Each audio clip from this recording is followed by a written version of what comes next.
Hey there! In this video, we'll model our chair and these parts using primitive objects and applying all we've learned in the previous lessons. Let's start creating a cylinder. Change the height to make it smaller and move it to the top a little bit. We are going to create a cap and a fillet. Okay. Let's reduce the fillet radius to make it smaller. Let's set it at 3. They're great. And we have to add more segments to make it smoother. So we go to Object and add more segments. Perfect.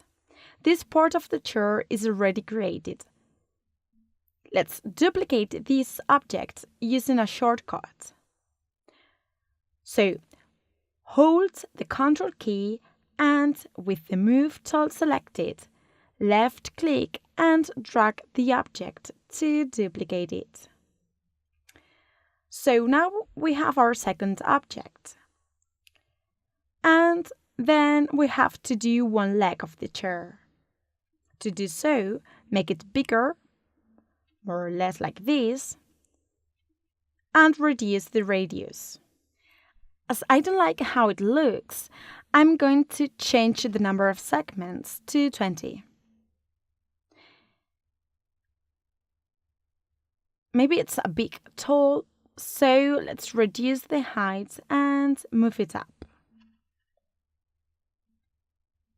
So we are going to place it on one of the corners of the chair and we'll repeat the shortcut. Hold Ctrl and left click to move the object.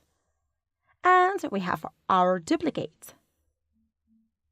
So we already have 2 legs of the chair.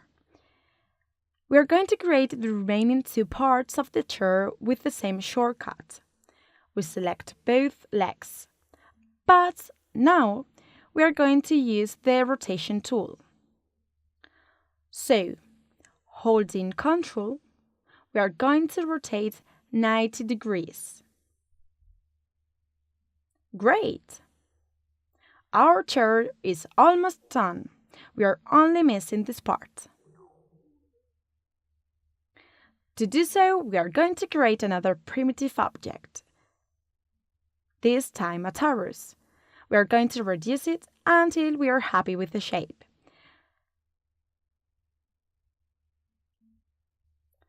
Okay. Perfect. So we have our chair. Now we are going to use a very common object, that is a null. We are going to group all of the chair elements in this object. So now we can see the null object represented by this point. We won't see it in the render, but we can use it to rotate our objects from this point to wherever we want, or in this case, to group them. Great, let's place it better at the bottom part, like if it's standing in the ground. So we are done with our chair. We can name it now. Great, right? Okay. We are going to turn it off for a moment. If we hold down Alt and click here, we'll see how we are changing the dots. When the dots are gray, it means that they are visible by default. When we click again, we are going to see green dots and it means they are on. It means that we are going to see them in the editor, in the viewport. And if we click again, they are off in the viewport. I use it a lot to make object visible or invisible. Okay, we'll leave our chair invisible and we can start with the flower pot. First, we need to see how it's made. It's simply made from a cube and a sphere on the top. Okay, so we are going to create a cube and in this case, we are going to apply the first polygonal modeling process. So, from a primitive object, which is here, we are going to hold down the C key and our object has changed. I'm going to undo this by pressing Ctrl Z to show you that this button does the same. That is, it makes the object editable. An editable object means we can select and move segments or points and modify them as we want. We are going to select the lines or edges that we want and edit them the way we want. And the same thing for the polygons. So this is an editable object. It has lost its default cube properties. In this case, if we want another cube, we can create another cube and move it. If you look at the icons up here, we'll see the differences between the cube and the editable object. Having this in mind, what we are going to do is use the Polygonal Modeling tools. We're going to change the layout to model. Perfect. And see the options we have down here. Firstly, we will have to create the hole in the pot. This one. To do so, use the tool Extrude Inner. This one.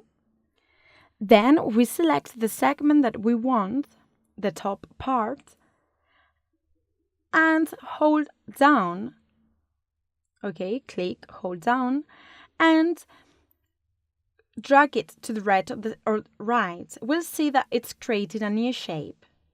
And then, with Extrude, this icon here, once again we click on this new polygon and drag it both sides to see how the polygon moves to the inside or the outside of our cube.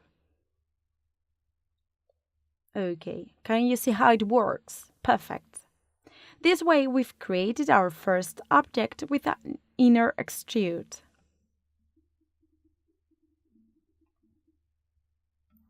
Perfect. Now let's select this icon here. And then we'll move to the rectangle selection tool to select the top part. Hold down and we'll scale it to give it a pot look. Like this, is more like a pot, a real pot. This is one way to do it. Now I'm going to show you another way. Create another cube, and now we are going to use a couple of shortcuts. Press the C key to make our cube editable. Then click on a polygon and select the Scale tool.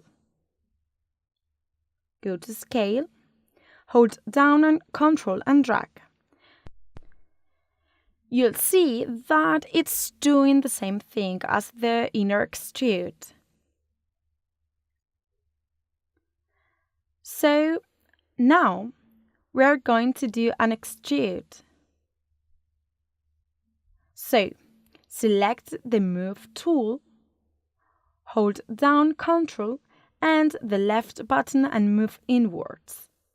This is a pretty easy way to model in a different way than selecting the tool every time we need it.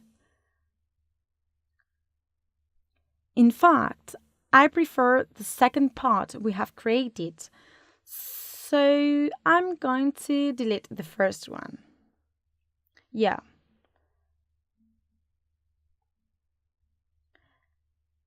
And now we're going to set our axis the way we want. Remember to right-click on the bottom side to reset the value to 0.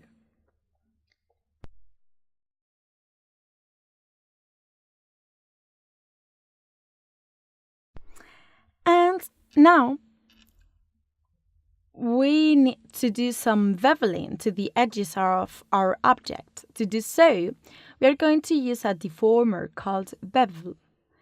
Left-click on it and drag it to our cube.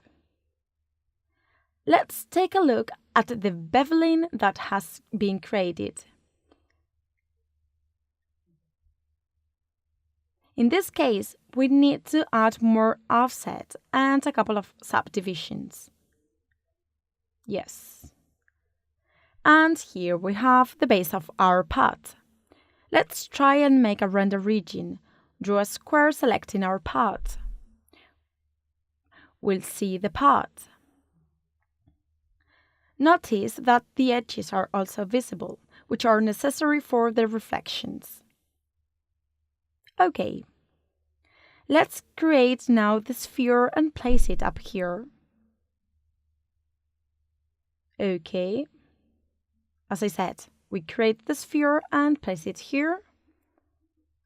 And then create more segments, maybe 80 segments. And use the deformer FFD. So we are going to place it inside our sphere. Select Fit to Parent. We go to this icon and deform it to make it look better. Make it large from the top side and smaller from the bottom side.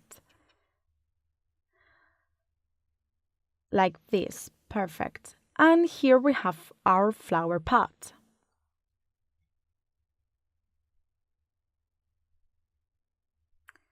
Now we are going to fit a little bit more the polygons to the inside.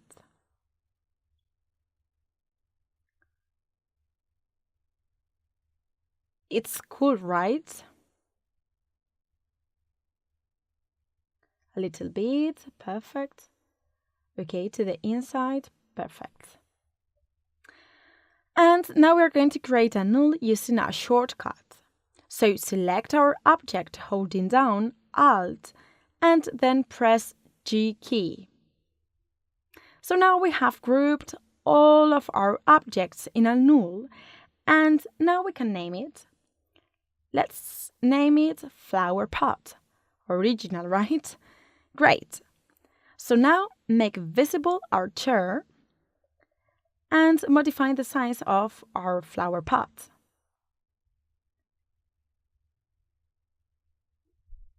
So we have our two elements. Great! See you in the next video.